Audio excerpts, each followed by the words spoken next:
तो कैसे हैं आप लोग। स्वागत है आपका हमारा YouTube channel Shivraj Malhotra official पे। तो कल हमने साइंस के कुछ महत्वपूर्ण ऑब्जेक्टिव कराए थे, तो आज हम आपको इकोनॉमिक्स की कुछ महत्वपूर्ण अध्याय दूसरा की कुछ महत्वपूर्ण प्रश्न बताते हैं जो बार बार एग्जाम में पूछा जाता है, तो बच्चों ध्यान दीजिएगा। इकोनॉमिक्स अध्याय दूसरा, इकोनॉमिक्स का अध्याय दूसरा जिसे हम हिंदी में अर्थशास्त्र कहते हैं, चैप्टर 2, जिसका नाम है राज्य एवं राष्ट्र की आय। राज्य एवं राष्ट्र की आय।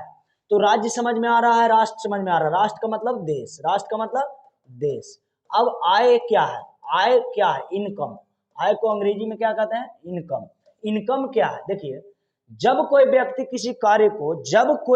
किसी कार्य को शारीरिक अथवा मानसिक रूप से करती है, तो उस व्यक्ति को उस कार्य के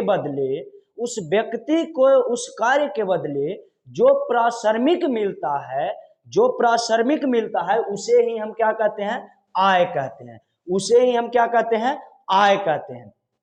कोई भी कार्य अगर वो कोई व्यक्ति करते हैं और उनसे जो उनको आय मिलता है शारीरिक अथवा मानसिक रूप से, जैसे हम बच्चों को अगर आपको शिक्षा दे रहे हैं तो हमारा कार्य क्या है? मानसिक कार्य है। हमारा क्या है? मानसिक कार्य है। तो किसी भी तरह से शारीरिक अथवा मानसिक रूप से कार्य करता है, कोई मजदूर दिन भर कार्य करा, शाम में जो उसे जो फी मिलता है 250, 300 या 400, उसी को हम क्या कहते हैं? आय कहते हैं। उसी को हम क्या कहते हैं? आय कहते हैं। व्यक्ति को जो परिश्रमिक यानी परिश्रम के बदले जो फल मिला है उसी को हम आय कहेंगे। चलिए ध्यान दीजिएगा। एग्जाम्पल, आय कई तरह से मिल सकते हैं। श्रम का प्राश्रमिक यानी मजदूरी के रूप में, दिन भर मजदूरी किए तो उसके रूप में जो हमें 2, 4, 500 मिला उसी को हम क्या कहते हैं? वो आय हो गया। पूंजी का प्राश्रमिक ब्याज के रूप में, हम पूंजी लगा दिए बैंक में और वो बैंक जो हमको ऋण देती है, बैंक जो हमें ऋण देगी वह अभी क्या कहलाएगा? एक तरह से आय कहलाएगा। किन्हीं व्यक्ति को हम कुछ पैसा दिए और उनके बदले हम उनसे ऋण लिए, वो भी क्या कहलाएगा? आय कहलाएगा। समझिएगा, अब ऑब्जेक्टिव आने वाला है।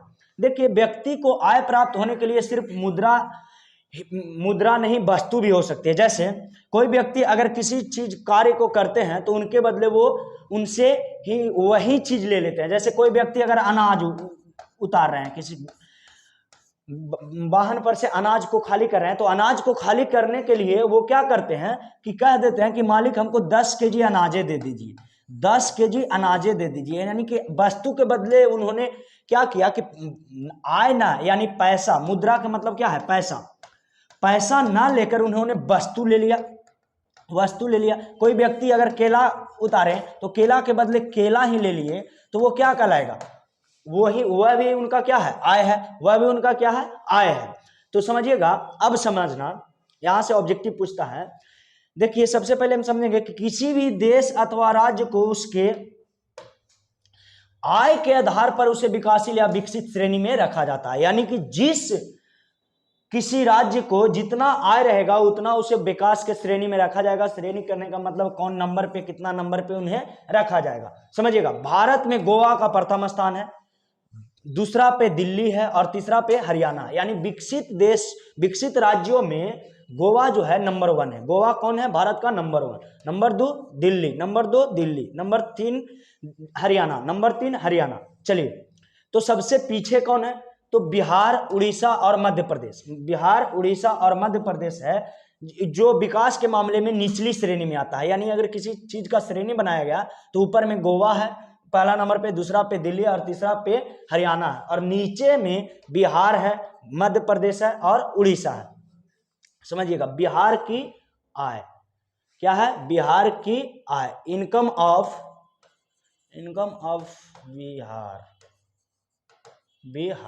बिहार की आय। बिहार पिछड़ा एवं अत्यंत गरीब राज्य क्यों है? वीवीआई प्रश्न है, हमेशा पूछता है। समझिएगा इसको बच्चों ध्यान से।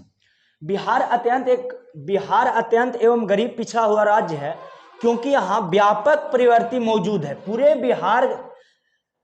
पूरे बिहार देश के उड़ीसा राज्य के बाद सबसे गरीब राज्य है। यहाँ की 41.4 4% आबादी गरीबी रेखा के नीचे गुजर बसर करती है। यानी कि गरीबी रेखा के नीचे किसे कहेंगे? जो व्यक्ति दिन भर मजदूरी करता है और शाम में उनको मजदूरी मिलता तब वो अपना गुजर बसर करता है जीवन का, उसे हम गरीबी रेखा के नीचे कहेंगे। तो बिहार में 41.4% व्यक्ति है जो गरीबी रेखा के नीचे बसर करती है, यानी लगभग आधा बिहार है जो गरीबी रेखा के नीचे गुजर बसर कर रही है।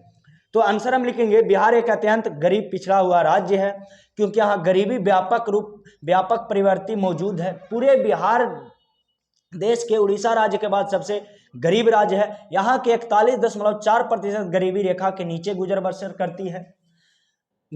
करती है। बिहार राज्य के प्रति व्यक्ति आय पूरे देश भर में न्यूनतम है। बिहार राज्य की प्रति व्यक्ति आय पूरे देश भर के राज्य से न्यूनतम है, जिसके चलते बचत निम्न स्तर पर, कम बचत के कारण पूंजी निर्माण दर कम है, यानी कम बचाता है तो कम उसके पास पूंजी है।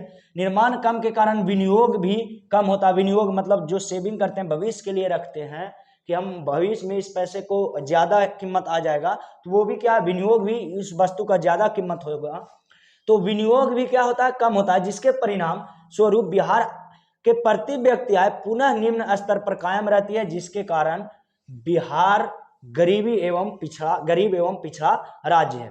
बिहार में अगर नंबर 1 विकसित जिला है तो वो है पटना। बिहार में नंबर 1 यहां से पूछता है, ध्यान देखिएगा, बिहार के नंबर 1 विकसित जिला कौन है? बोलो, पटना। कौन है? पटना। और सबसे कम विकसित कौन जिला है? तो शिवहर। सबसे कम विकसित जिला कौन है?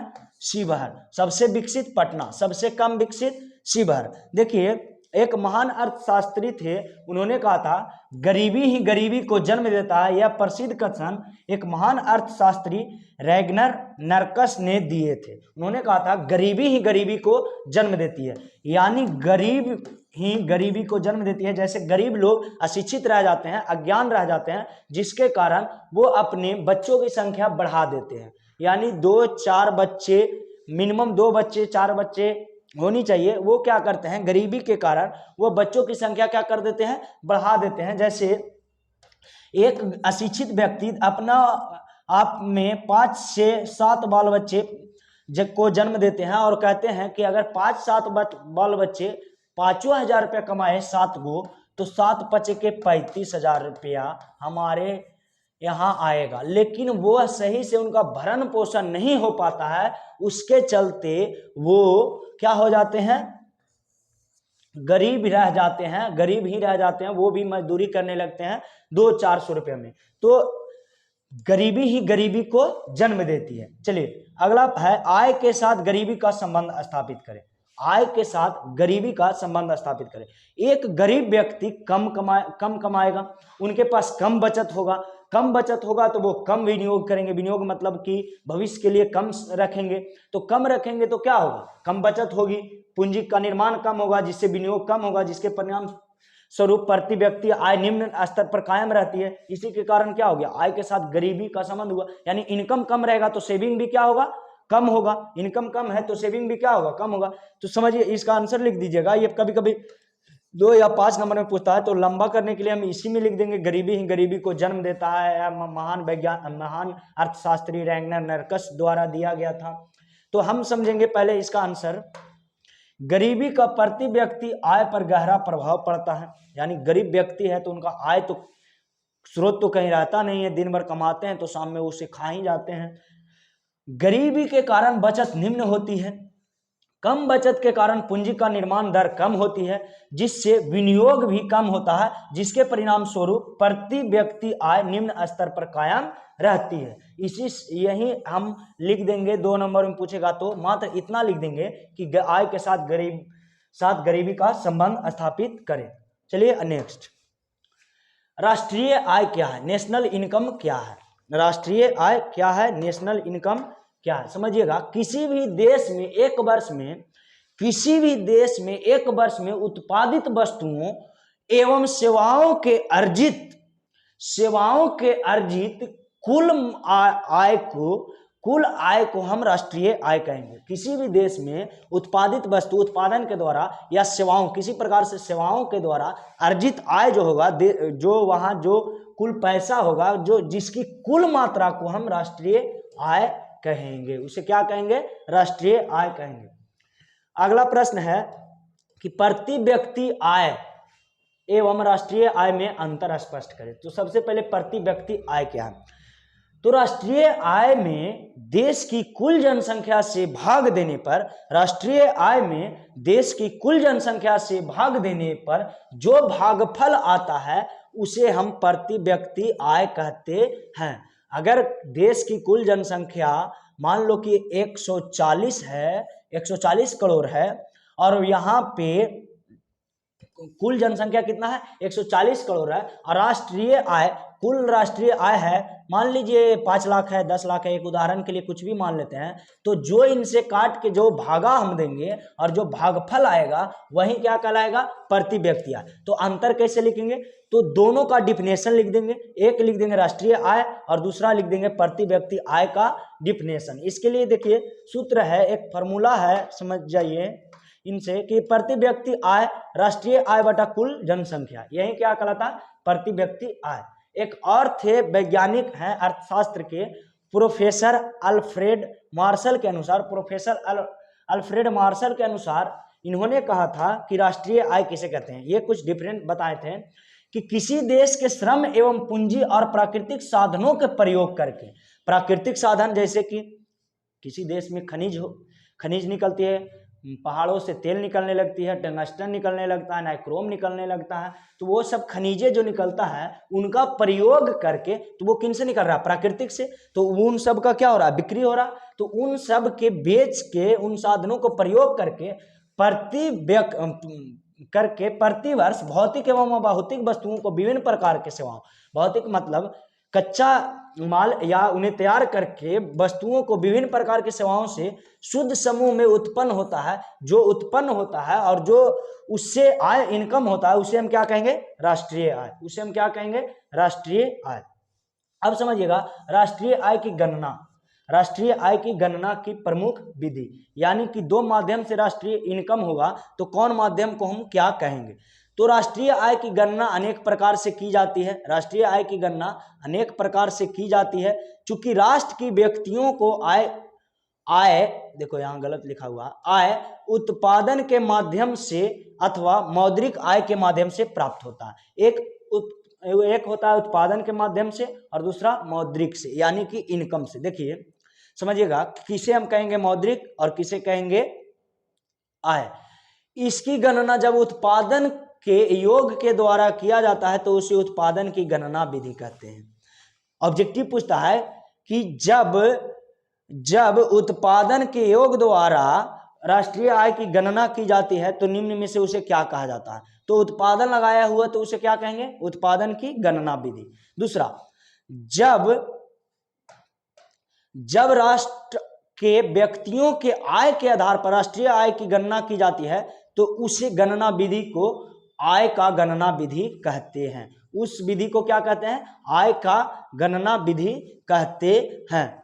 तो बच्चों आज तक के लिए इतना ही, तो इतना ही देखिए, और आप हमारे चैनल को सब्सक्राइब कीजिए, अपने दोस्तों के साथ शेयर कीजिए। अब हर रोज आपको यहाँ जो आपको एग्जाम के लिए महत्वपूर्ण प्रश्न है वो कराया जाएगा। ये पूरा सेशन VVI है, इसको पूरा आप वीडियो रोक कर लिख लीजिएगा, याद कर लीजिएगा। ये पूरा है जो हर वर्ष पूछता है, और इसमें से ये 2 पेज में से हम गारंटी देते हैं कि आपका 2 से 4 नंबर का एग्जाम में भिड़ जाएगा।